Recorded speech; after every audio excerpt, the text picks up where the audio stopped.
Hi students, ఈ topic వచ్చేసి RRB NTPC group D 2025 important bits biology part 10.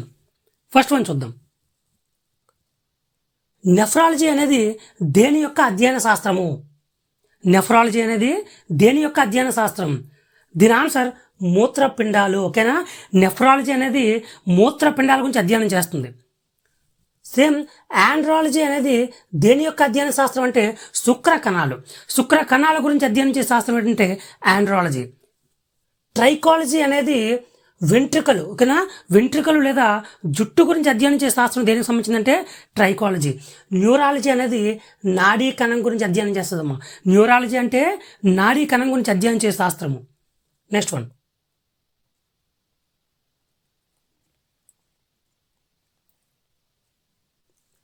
స్త్రీ బీజకణాలు లేదా అండాలు దేనిలో ఏర్పడతాయి?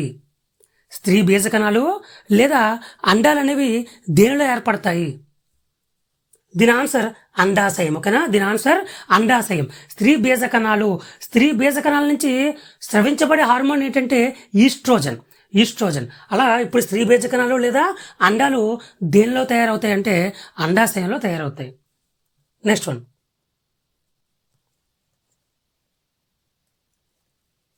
ఇంపార్టెంట్ వన్ ఇది. చేపలు డాష్ గదుల గుండెలను కలిగి ఉంటాయి. చేపలు అనేవి ఎన్ని గదులు గల గుండెని కలిగి ఉంటాయని అడుగుతున్నాడు. దీని ఆన్సర్ 2 గదులు. ఓకేనా? దీని ఆన్సర్ ఎంతంటే 2 గదులు. చేపలు అనేవి 2 గదులు గల గుండెని కలిగి ఉంటాయి. ఆ 2 ఏంటంటే ఒకటి కర్ణిక, ఒకటి జఠరిక. అదే 13 గదులు గల గుండెని కలిగి ఉన్న జీవి ఏదంటే బొద్దింక అనేది 13 గదులు గల గుండెని కలిగి ఉంటుంది. 3 గదులు గల గుండెను కలిగి ఉండే జీవి అది. 3 గదులు గల గుండెను కలిగి ఉండే జీవి ఏంటంటే ఉభయచరాలమ్మ. ఉభయచరాలు అనేవి 3 గదులు గల గుండెను కలిగి ఉంటాయి. ఇందులో 2 కర్ణికలు 1 జఠరిక అయితే ఉంటుంది. 2 కర్ణికలు 1 జఠరిక. Next one.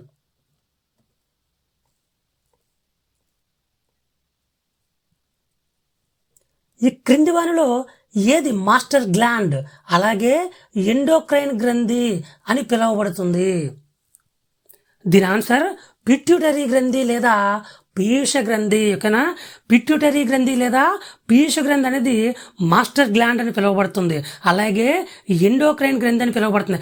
అలా ఎందుకు పిలువబడుతుంది అంటే ప్రధాన గ్రంథిగా అన్ని గ్రంథులు ఒక్క పారాథైరాయిడ్ గ్రంథి తప్ప అన్ని గ్రంథులు తన ఆధీనంలో ఉంటాయి. పీయూష గ్రంథి ఆధీనంలో ఉంటాయి. అందుకే దీన్ని ప్రధాన గ్రంథి అని పిలుస్తారు. మానవ శరీరంలో అతిపెద్ద గ్రంథి ఏదంటే కాలేయం. మానవ శరీరంలో అతిపెద్ద గ్రంథి ఏదని అడిగితే కాలేయం. అదే మానవ శరీరంలో 2వ అతిపెద్ద గ్రంథి ఏదంటే క్లోమ గ్రంథి. మానవ శరీరంలో 2వ అతిపెద్ద గ్రంథి ఏంటంటే క్లోమ గ్రంథి. అయితే మన రీసెంట్లీ ఆర్ఆర్బి గ్రూప్ డిలో కూడా అడిగాడు సార్ 2018లో అధివృక్క గ్రంథి ఏ స్థానంలో ఉంటుంది అది అడిగాడు. అంటే అధివృక్క గ్రంథి అనేది ఎక్కడ ఉంటుందని అడిగాడు. అధివృక్క గ్రంథి అనేది మూత్రపిండాల పైన ఉంటుంది. అధివృక్క గ్రంథులు అనేవి మూత్రపిండాల పైన ఉంటుంది. Next one.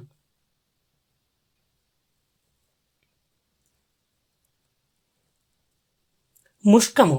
ఓకేనా? ముష్కము లేదా ముష్కాల నుండి విడుదల చేయబడే హార్మోన్. ముష్కము లేదా ముష్కాల నుండి విడుదల చేయబడే హార్మోన్ అంటే టెస్టోస్టిరాన్. ఇది పురుషుల యొక్క హార్మోన్. పురుషులకి ఇది చాలా ఇంపార్టెంట్. Men's hormone.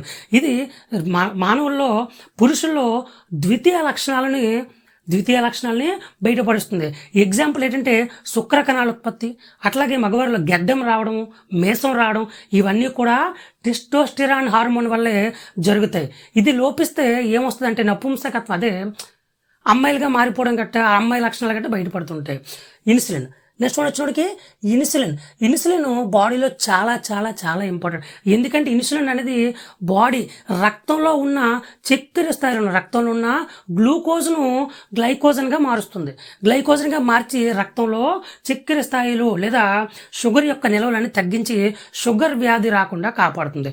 ఇన్సులిన్ లోపం వల్ల వచ్చే వ్యాధి ఏంటమ్మా? ఇన్సులిన్ లోపం వల్ల వచ్చే వ్యాధి డయాబెటిస్ మిల్లిటస్.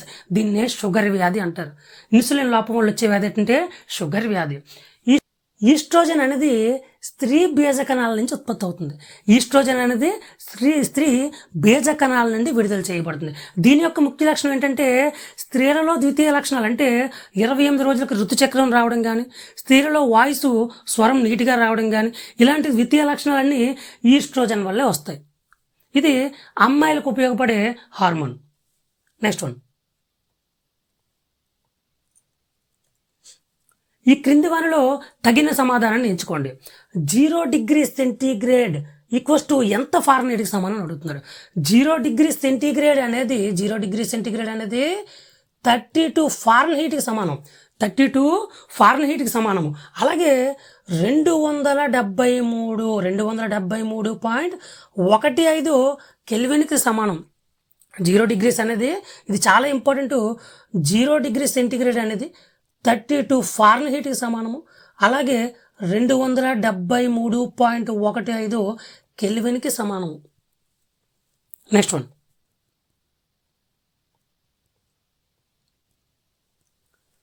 ఈ క్రింది వారిలో రక్త ఫలికల యొక్క జీవితకాలం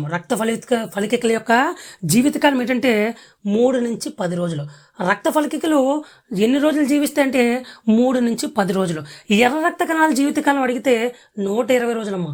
ఎర్ర రక్త కణాల జీవితకాలం అడిగితే 120 రోజులు. అదే తెల్ల రక్త కణాల జీవితకాలం అయితే 12 నుంచి 13 రోజులు ఉంటాయి. 12 నుంచి 13 రోజుల జీవితకాలం కలిగింది ఏంటంటే తెల్ల రక్త కణాలు. నెక్స్ట్ వన్, 1 ATP ఓకేనా, ఒక ATP ఎంత శక్తిని కలిగి ఉంటుంది అడిగాడు. ఇది 2019 RRB ఎగ్జామ్లో అయితే వచ్చింది. ఇది 1 ATP ఓకేనా. ఒక ATP అనేది ఎంత శక్తిని కలిగి ఉంటుందంటే 7200 క్యాలరీస్ లేదా 7.2 కిలో క్యాలరీస్.